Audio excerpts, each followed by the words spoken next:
And Rob, just give us a kind of a quick overview. What's your sense of the key takeaway from that press conference? Well, it's pretty clear, as we were saying earlier on, that President Zelensky is not about to concede to any sort of demands that Vladimir Putin has been making. The key is going to be, as it always has been over the last few months, an interpretation of the Minsk agreement that they've all been referring to. You know, this is the agreement between Russia, Ukraine, Germany and France on the future of eastern Ukraine, on the Donbas basin, that's Luhansk and Donetsk regions.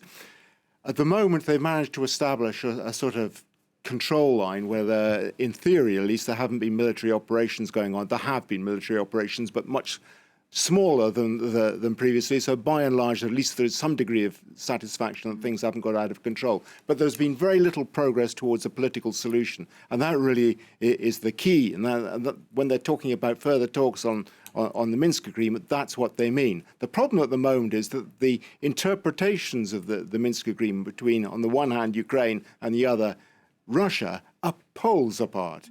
You know, the Russians want to see Ukraine, first of all, hold a referendum immediately on the future of the region, plus they want Ukraine to accept the idea of federalization of the Ukraine, in which the Donbas region would have considerable powers, perhaps even sufficient powers to veto central policy. Ukraine, on the other hand, is saying, before we go anywhere, you know, first of all, Russia has to withdraw its troops from the border.